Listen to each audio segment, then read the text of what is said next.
Hey, what's going on, guys? Battle Nation's Emperor here, back today with another video. And today, guys, as I record this, it is currently November 17th. I am currently going to try to get this out tonight. However, there's a good chance my power goes out because my lights are currently flickering. And if that happens, I'm kind of in trouble.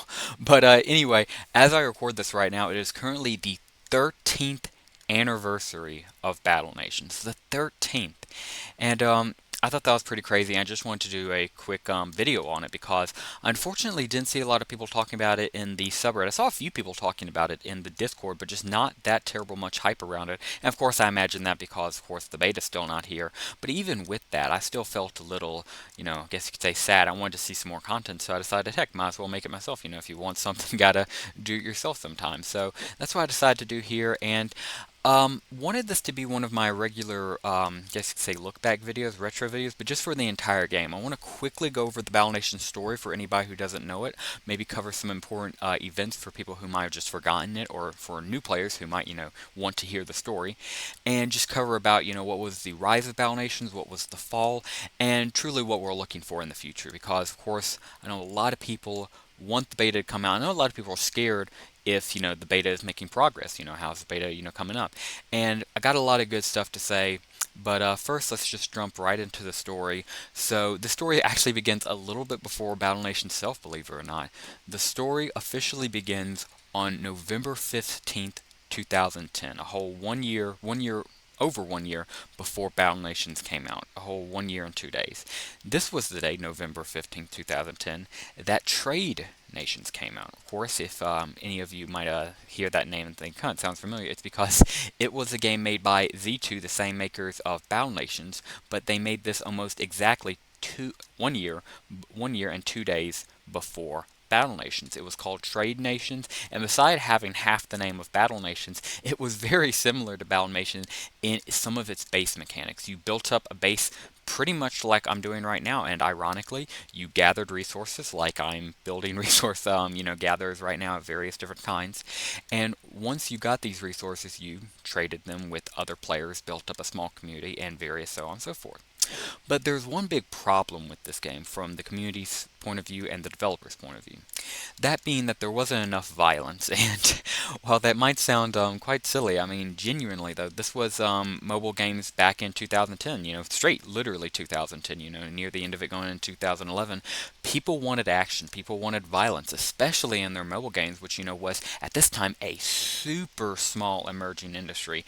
It's insane the amount of love and support mobile games get today in 2024, because I swear you would think they were their own console nowadays, because back in my day, back when I was a kid playing mobile games like Battle Nations in the early 2010s, we were like a mutant among the gaming industry. There were PC gamers, there were console gamers, and then there were mobile gamers who were just looked upon as, human filth, basically.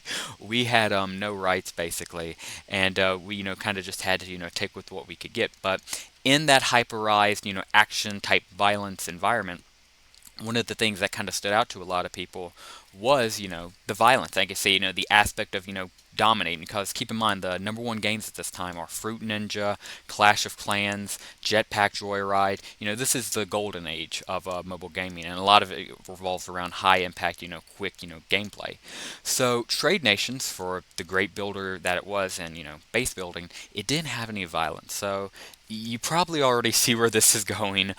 On the beautiful day known as November 17th, 2011, the world would get one of its greatest gifts, that being the game known as Battle Nations. Battle Nations would officially launch on November 17th, 2011, and oh boy, some of us would never be the same again.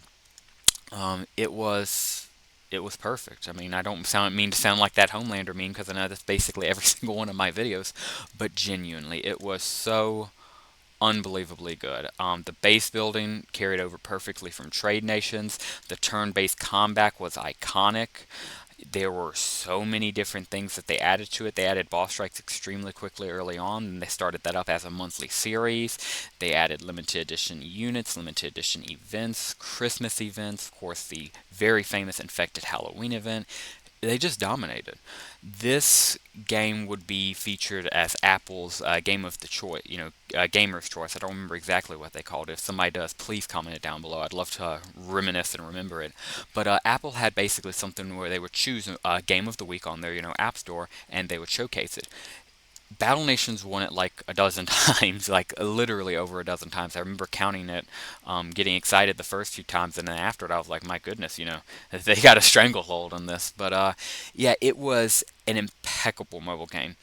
But one of its very early flaws that we could sit here and debate till the stars come falling down, but I won't do that because I want to keep this video very lighthearted and happy, is the game never took off the same way a Clash of Clans did. It never took off the same way some others were to make a franchise for themselves. And you can argue whether this was just, luck of the draw, Battle Nations got unlucky, or maybe some mismanagement on Z2's part. Again, not here to throw stones. You can have your own personal beliefs on that. I believe everybody does. And what you believe, awesome.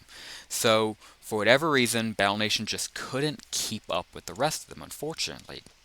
And Z2, while they had several other mobile games at the time, and a lot of them very successful, one that immediately comes to mind is the game Metal Storm. I hope I'm saying that right. Metal Storm was basically a game involving airplanes, and it was basically War Thunder, but even better. So, and again, on a mobile game back in the 2010s, it was awesome. So they had a little collection for themselves, but definitely the biggest hitters were the Metal Storms, the Battle Nations, all those type of games, and Trade Nations, even with Battle Nations out, still had its own niche community and following. So Z2 had this massive library of expanding, growing mobile games, and a lot of people felt extremely confident in them. A lot of people felt like they were going to be another Supercell. We look at Supercell today and think it was destined, after they made that hit game Clash of Clans, they were destined for success. But I sometimes wonder if the luck of the draw or if leadership had just been a little bit differently in both camps, in Supercell and Z2, if we could be looking at a very different and weird reality today. But that's for a theory video. I can definitely make one discussing that if you guys want. Just let me know in the comments down below. But yeah, so Z2 would keep chugging along. Unfortunately, despite the amazing quality of this game and its dedicated fan base, it just couldn't quite catch the imaginations, I guess say, power of some other mobile games at the time. But nevertheless, it would keep going on. It would continue making great progress, nevertheless, as a game and as in popularity. Again, being featured several times in Apple's Game of the Week, but never would, of course, unfortunately, capture the right audience. So eventually, something very bad would happen with the company of Z2, and I think you all kind of know where I'm going to this. It was a buyout by a certain company we all kind of despise. But let's just jump right into it. On November, I just want to make sure I'm getting the correct date on this. On November, no, I'm sorry, it's not November. Yeah, that's the release date of Battle Nations. That's why I knew it was wrong. My apologies. On February 12th, 2015, Candy Crush maker King, the company behind, of course, the hit mobile game Candy Crush, I'm sure that doesn't need an explanation. Candy Crush maker King would buy out the entire company of Z2. Everything. So they would now not only own everything Z2 had within their possession, they would also own every single Z2 title. That, of course, including Battle Nations. Now, it was initially promised early on in some interviews and within community notes within the game and within community forums that despite the worries and concerns of some players, the games would be kept online. In fact, a lot of players even welcomed the King buyout. Some of them had felt Battle Nations had already taken a dip in quality, and they said that this King purchase would actually be a great thing. It would be something we should look forward to. So King would buy out Battle Nations, and whatever trajectory you thought Battle Nations was on, nobody disagreed anymore. Battle Nations took a heavy hit. The quality started going downhill. Limited edition units weren't hitting as factual. And I will say, I believe the hate kind of started out stupidly and unjustified over some dumb stuff, really. Like, for example, costing too much limited edition units. I remember when the nanopod price for some limited edition units would increase during 2015, 2016. People would be in uproar. They'd be raging. However, the biggest thing that would, kind of come from that is just, more people leaving the game despite it still being good and playable at that point. And of course, when people started to, leave, King wouldn't view that very kindly on the game's aspect. They would pour less money and less resource from it, stealing a lot of the Battle Nations developers and Z2 developers in general to go on to make Candy Crush levels, to work on various other King projects to basically serve the parent company. And as far as what happens to the buyout company, well, it's kind of being eaten out alive already, so, might as well feast on the carcass. Or at least that was the thought process behind King, or at least that's what it seemed like to me and a lot of other players. So it would only get worse. What started out as a drop of quality and some players arguing about updates and this, that, and the other would become major lapses within the game's progress. Sometimes we'd get promised things and they would just never come about. Sometimes we would be promised a new boss strike and we wouldn't get one for 2 months, and then when it finally did came out, it wasn't a new character. It was a complete repeat of a old character with no new airplanes. And just stuff like that, which slowly over time kind of took a punch in the gut to a lot of the fan base. But then, of course, that fateful day came, the shutdown, or at least the announcement of it. Unfortunately, few weeks before, I can't find the exact date, but a few weeks before September 2016, everybody would get a notification in their game that Battle Nations would be shutting down. I'm going to quickly throw it up on the screen, but what it read is, "Friends, we regret to inform you that on September 28th, 2016, we will be terminating services for Battle Nations, Trade Nations, Nitro, Metal Storm Online, and Aces. On that day, the servers will be taken down and the games will no longer be playable. Additionally, on July 28th, all in-app purchases will be turned off. We sincerely thank you for spending your time with us over the years. For more information, please visit our forums at z2.com." And yeah, that's what we were left with. Being a being a preteen, reading this, that bloody destroyed me. I was in tears. That was worse than any breakup, any friendship betrayal, anything I experienced at that time. So it was awful.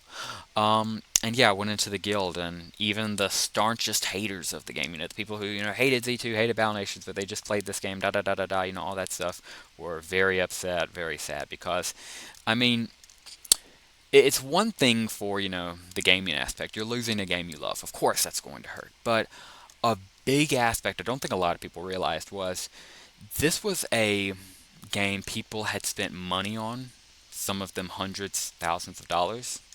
People had spent time on, and people had built up an identity on.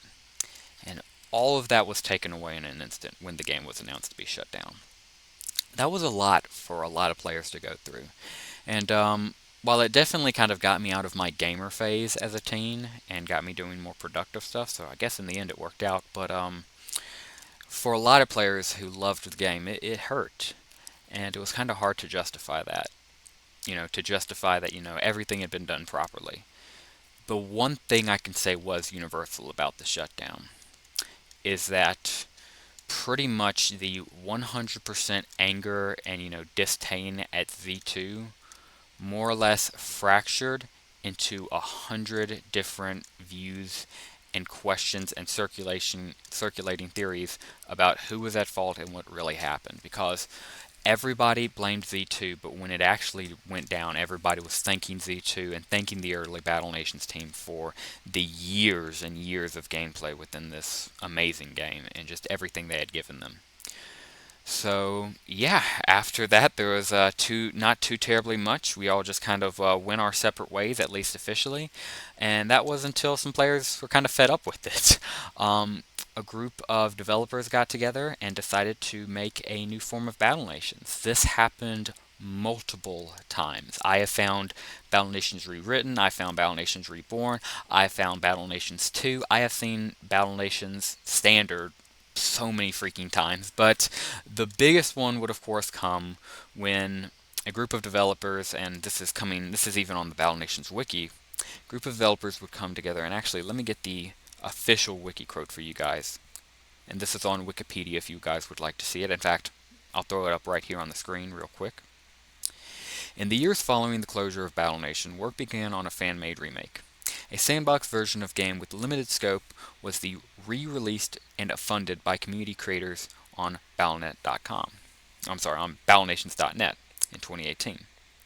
As of September 4th, 2023, the community development team, now officially named Madrona Games, successfully reached a licensing agreement with King, ending their legal dispute and allowing development to continue. The game is now scheduled for re-release in mid-2024. And now, if you're already, antsy about the game's release, you might be reading that like, wait a second, we're way past mid-2024. Where the heck's the game? Of course, Battle Nation's a slow game. You're not going to have, the crazy active Wikipedia developers on here. In fact, let's see if I can see when this was last updated. This was last updated 23 days ago, so a little under a month. So I don't think, it's that big of a priority for most people, or at least, the big Wikipedia editors, fair enough. And also, I think we have had some, developments, of course, come up. We don't want the game to be, dropped out. I am speaking for myself here. I know a lot of people disagree with this, but this is my personal opinion. I think we should make sure the game comes out of the best quality possible, no matter what. And if that means giving them a few more months, even till the end of this year, I'm cool with it.